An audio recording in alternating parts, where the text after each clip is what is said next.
Welcome back, everyone. The sunshine may feel good as we head into summer, but the rays could be doing some damage to your skin. Joining us now in this sponsored interview is Dr. Tanya Bowles. She's a cancer surgeon at Intermountain Health who specializes in melanoma and skin cancer care. I got back from Vegas, doctor, and my youngest daughter had just sat outside with the dog for just 45 minutes, Mom. We're almost purple, like the red color. It's beyond red. So this is a great time to talk about this. I know it's just May, but headed into summer, and it is sunny all week long. Right. This is a perfect time. You're walking in this morning. We already have the sun shining. It's really a time to start thinking about stocking up and having sunscreen available as you're going out to activities. If you have it near you, you will use the sunscreen and protect yourself better.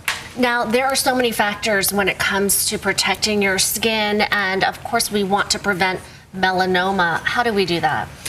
You can prevent melanoma and other skin cancers by protecting your skin as much as you can, especially when you're going to be out in the sun for a prolonged period of time.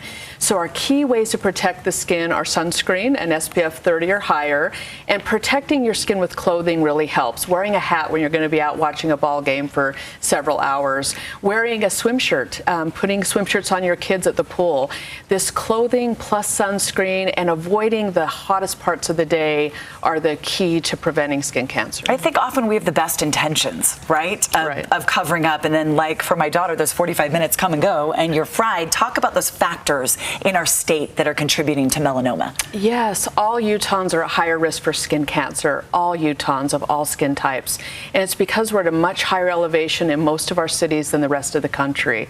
So even in the valleys here, we're at high elevation. So we're getting more of the radiation from the sun than other parts of the country. And then if you go up to the mountains, you're easily twice the elevation. So that elevation makes a huge difference. We also have pretty good weather most of the time. We don't have a lot of rainy days. We have a lot of sunny days in the winter and the summer.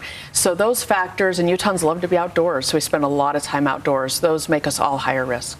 Okay, and some of these statistics, 100,000 Americans will be diagnosed with melanoma, and about 8,000 people will die from the disease, something to be very wary about. And so we do want to protect ourselves. What should we look for when it comes to maybe some spots on the skin that are questionable?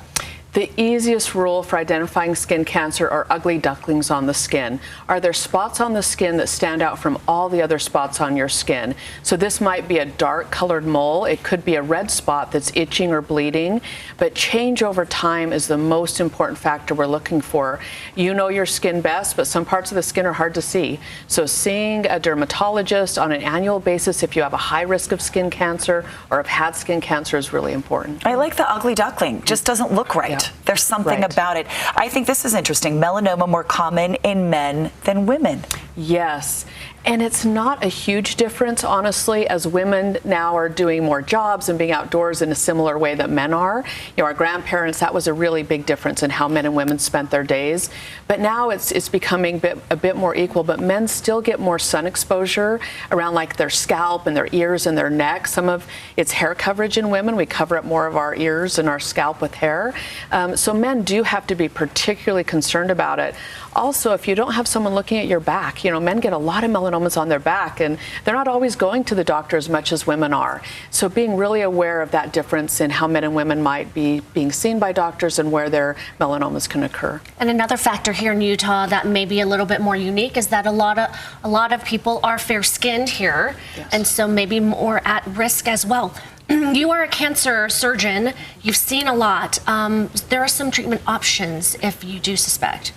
Yes, there are. Our treatment for melanoma and other advanced skin cancers has gotten much better in the last decade. So I want to encourage people not to be afraid if they have something that needs to be checked, to get it checked. Because not only is surgery really effective, and most melanomas are cured by surgery alone, but if you need more advanced treatments, if the melanoma has started to spread, we have really up-to-date treatments in Utah on treating more advanced skin cancer. Take an active role in protecting your skin. Now is the time. Doctor, thank you so much for stopping by. Important information. Our thanks to Intermountain Health for that sponsored interview. To learn more about skin cancer screenings with a health expert, you can visit that website on your screen right there, or of course a link on our site at abc4.com/GTU.